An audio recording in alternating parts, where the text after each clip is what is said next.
E aí galera do meu canal, que a paz de Jesus te alcance aonde você estiver. Eu sou o Jonathan Ferreira, esse é o Carlos Felipe. Eu convidei ele para nós fazer este vídeo. Esse vídeo é o qual fala de campanhas de igreja. Olha, se você não é inscrito, eu convido a você se inscrever, deixar o seu like, compartilhar e assistir o vídeo até o final.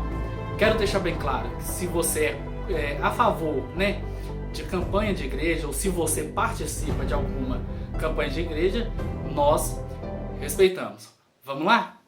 Não, eu não respeito não. Não, você fala que respeita.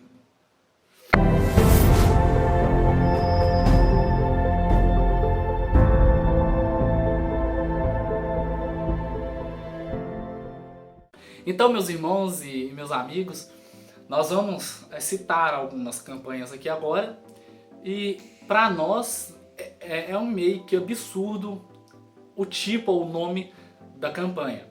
Primeira campanha, a campanha do tijolo ungido. Eu acho um absurdo, porque às vezes a campanha até cobra para comprar um simples tijolinho para construção. E a pessoa precisa de fazer uma reforma dentro de casa, compra aquele tijolo, por exemplo, por uns R$1.000, e sendo que a construção dela deve durar aí uns R$400. Tem a campanha da pá, né? Eu acho que depois da do tijolo não deu muito certo, aí ele foi pra dar pá. Que pra mim também é outro absurdo. Pagar o quê? R$1.500 numa pá que não vai conseguir mover nenhum tijolo na sua casa. Terceiro, 7 dias de clamor dentro de um peixe. Montaram até uma tenda com um peixe lá. Eu acho absurdo, porque peixe já fede. Imagina uma campanha dessa. Não, o irmão ganha com uma latinha de sardinha no final da campanha. Deve ser. E a outra também, a campanha, é a sabonete ungido. A nhaca deve estar tão forte que o camarada deve estar tentando tirar agora na base da unção, né? Porque ele desacreditou de tudo agora. Desacreditou de dor, desacreditou de qualquer coisa. E agora ele está tentando na base da unção. Que também, pra mim, é outra forma desacervida de mudar a palavra de Deus, né? Exatamente. Eu estava fazendo uma rolagem no Facebook, E eu encontrei um cidadão. O cidadão, na campanha dele, ele fazia tratamento dentário. Tratamento dentário. Olha só pra você ver que absurdo. A pessoa às vezes precisa ir no dentista, aí chega um cidadão desse pagando de dentista e acha que vai resolver o problema da pessoa. Ele tira cárie na oração agora? Só pode, né? A outra também é a fila do emagrecimento, que é aquele pastor gordo que na vida dele não tá dando nada certo, aí ele quer aplicar na vida das pessoas. Eu acho que se eu for numa igreja e ver essa campanha e o pastor for gordo, sinceramente eu vou embora de lá e vou para uma academia, ou então um contrato nutricionista, que eu acho que vai dar mais resultado do que essa pílula aí, né? Exatamente. Vamos ver o que a Bíblia diz em questão de campanha, quais versículos nós poderemos usar? Nós vamos usar 2 exemplos. No Novo Testamento, em 2 Coríntios, capítulo 8, verso do 1 ao 5, na igreja, lá na Macedônia, você vai encontrar um tipo de campanha.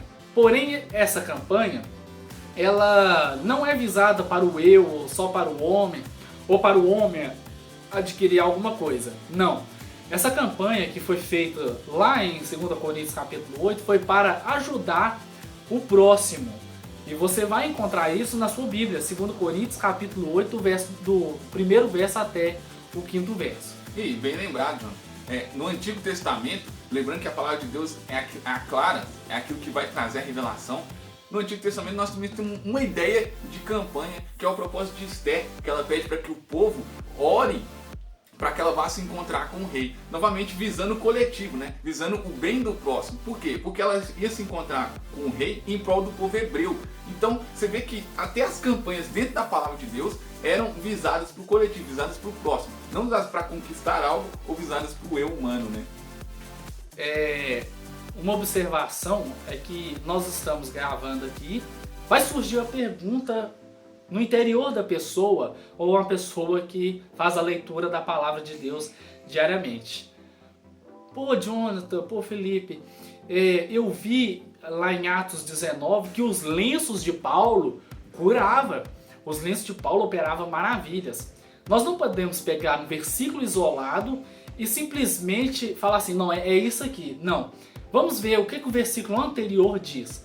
A palavra de Deus é bem clara, você pode abrir na sua casa, que Deus operava os milagres através das mãos do apóstolo Paulo, né? Então você pode conferir isso na sua Bíblia, que não é só pegar o verso 12 para concluir aquela fala, né? Foi os lenços que curou. Exatamente. Se você for olhar fora do contexto, você vai achar verso na Bíblia que diz que até Deus não existe, que é o caso de um verso em Salmo. Então a gente tem que olhar dentro do contexto. A gente tem que ver que o contexto daquela época era uma situação específica, eram pessoas específicas. Então, inclusive no verso 13, deixa bem claro que alguns homens tentaram repetir aquilo que Paulo estava fazendo, inclusive usando o nome de Jesus, dizendo que o Jesus que Paulo prega expulsa o espírito maligno de você. O espírito maligno diz, não, mas Jesus eu conheço, Paulo também, e vocês? Ou seja, muitas vezes as coisas que acontecem podem estar fora da autoridade de Deus, o que gera consequências terríveis, que foi o caso desses dois homens. Nós temos que notar também como aconteceu ali o milagre do lenço. Nós temos que observar, Jesus também usa algo material, né, a matéria, para curar um cego. Só que o interessante, né, você pode até pensar da mesma forma que eu, por que então os discípulos não usaram o barro também para, não, se Jesus fez, vamos fazer aqui, isso aqui vai virar lei, vai virar lei aqui agora no meio da gente. Vai virar lei aqui e nós vamos curar agora só com barro. Não teve isso. Você pode ler na sua Bíblia sagrada. E sem conta também que os lenços que Paulo usava eram os lenços do trabalho dele. Então não tinha nada a ver com coisa espiritual demais, não tinha nada de extraordinário nos lenços dele. Exatamente para deixar bem claro que era Deus que curava. Quem sabe, John, até as pessoas que viam aqueles lenços sabiam que eram os lenços que Paulo usava para trabalhar. Às vezes a pessoa olhava e falava, não, mas aquele lenço ali é que Paulo usa para trabalhar. Então não é o lenço que está curando, é Deus. É Deus que está curando perfeitamente. É isso que a gente está querendo trazer aqui no vídeo. Que não é o objeto, né? Não é simplesmente o tijolo que vai te dar a sua reforma, ou a pá que você vai lá, adquire dentro de uma instituição religiosa, que vai fazer a mudança da sua vida. O que vai fazer é Jesus te abençoando. É o próprio poder do Senhor Jesus operando dentro da sua vida, dentro da sua casa. Nós temos que olhar também a geografia da Bíblia. Bem lembrado. Sabe por quê? Porque nós estamos no Brasil, tem Minas Gerais, é uma cultura. No Sul é outra cultura. No Norte é outra cultura. Quando o apóstolo Paulo quando tem esse acontecimento, né, dos lenços, o apóstolo Paulo, ele está em Éfeso. E o misticismo era muito grande na cidade de Éfeso. E não havia cristãos naquela época. A fé daquelas pessoas é que mágicos, astrólogos, a própria Bíblia deixa bem claro pra gente que as pessoas que tiveram o primeiro contato com o cristianismo eram totalmente idólatras, né? Você tem, os romanos adoravam imperadores, adoravam Nero, adoravam César Augusto, as pessoas da Pérsia adoravam deuses estranhos. Realmente a cultura das pessoas que tiveram o primeiro contato com o cristianismo era totalmente idólatra. E o engraçado, Jonathan, é que às vezes esses milagres eram justamente para comprovar aquilo que Paulo estava dizendo. Porque aqueles deuses antigos, eles não curavam, eles não faziam nada. As pessoas simplesmente adoravam eles pelo contexto geográfico da sociedade. Exatamente. Também tem teve uma cura também, que eu acho muito interessante a gente pontuar neste vídeo, que é o milagre de Pedro. A sombra de Pedro passava e curava as pessoas. E hoje em dia ninguém arrisca fazer esse tipo de campanha. Qual que é a diferença do lenço de Paulo para a sombra de Pedro? Não existe. Outra coisa que nós temos que pontuar é a transição do Antigo Testamento para o Novo Testamento. Que transição é essa? O apóstolo Paulo, Felipe, ele não tinha, eu vou abrir aqui no Evangelho de Mateus, vou abrir no Evangelho de Marcos. Não, é eles que estavam criando essa Bíblia que você tem na sua casa. É eles que estavam colocando a igreja no século I, né, construindo o cristianismo. Né? Às vezes a pessoa também confunde, né, judaísmo com cristianismo. Não, o cristianismo é outra religião, vamos dizer assim. Então, o que acontece? Estava tendo uma transição, e essa transição existia muitos milagres mesmo, eram milagres extraordinários. Justamente, era inclusive para marcar a história da igreja, para marcar o cristianismo. Porque como é que você marca o cristianismo num mundo onde a idolatria é muito grande? Num mundo onde as pessoas só acreditam se elas tocarem algo. Então o cristianismo precisava, às vezes Deus usou dessa forma, para que as pessoas viessem a Cristo até mesmo da curiosidade. Olha falando, nossa, mas aquele cara era cego até ontem. E olha só, ele está andando hoje. Então não era através de objetos, era através da forma que Cristo e Deus queria manifestar aquele povo. Uma história, inclusive, que me chama a atenção é quando Jesus leva os discípulos a um local específico, acho que em Cesareia, se não me engano, e ele pergunta aos discípulos, quem eles dizem que eu sou? Os historiadores mostram que o lugar onde Jesus estava era um lugar onde tinha muita idolatria. Tinha, inclusive, os gregos tinham montado algo para Nêmesis, tinha o deus Pan, tinha até mesmo um templo para César Augusto. E Jesus pergunta para eles, quem as pessoas dizem que eu sou? Aí eles dizem, um profeta, um discípulo. Aí Jesus diz, e vocês? Para vocês, quem eu sou? Aí eles dizem, você é Deus, você é o Senhor. Então deixando bem claro que nada nessa terra pode justificar a pessoa de Cristo. Nada nessa terra pode superar a pessoa de Jesus Cristo. Deixando bem claro, né, bem aplicado, né, falando que quem era Cristo, né, colocando a pessoa à imagem do nosso Senhor Jesus Cristo.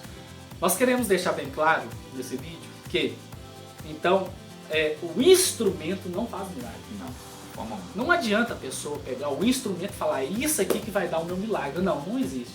O que existe é a misericórdia de Deus sobre a sua vida operando milagre. Seja ele financeiro, seja ele familiar, seja ele, às vezes você precisa de uma cura. Então, o milagre está embasado na misericórdia de Deus. Voltando também para a linha de pensamento que a gente estava elucidando aqui, a questão da cultura também, a gente tem que olhar que o nosso país é um país totalmente cristão. Até mesmo os kardecistas, até mesmo os espíritas se consideram cristãos. Então a gente não tem o primeiro contato com o cristianismo agora. O cristianismo já está dentro da nossa cultura. Então o objetivo hoje do cristianismo é buscar conhecer a Jesus, conhecer a pessoa de Cristo. Exatamente. Então, campanha, às vezes a pessoa faz, né? Mas não é o essencial. O essencial, então, seria Cristo. Realmente. E é o que a gente tem que buscar todos os dias, né?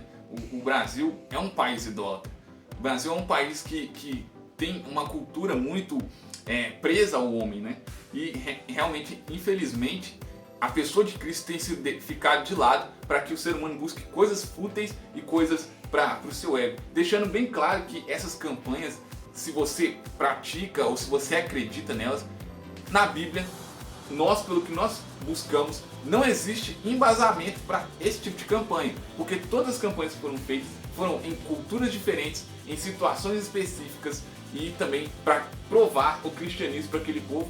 E as campanhas também, deixando bem claro que era visando o coletivo, visando o próximo. Ou seja, era ajudar as pessoas, era realmente a palavra de Cristo, era realmente os ensinamentos de Jesus. Se você for olhar, então, é muito difícil você encontrar na palavra de Deus, né, campanhas, como você falou. Você tem que ler, reler, você tem que ter um entendimento. E outra coisa, não é as campanhas que são aplicadas no século XXI que é igual do tempo bíblico. E deixando até uma pergunta para as pessoas aí, né? Será que Jesus precisa de algo material para mudar a sua vida ou ele só precisa de você mesmo? Então, galera, esse é mais um vídeo. Não deixe de se inscrever, dar o seu joinha. Olha, o comentário seria gratificante para nós. E manda aí, você que quer a participação do Felipe novamente, nós passamos mais algum estudo para você. Um forte abraço e até o próximo vídeo, em nome de Jesus. É a campanha da cura do emagrecimento, né? Que é aquele pastor gordo. É a mesma coisa de ver um calvo fazendo a campanha de Sansão.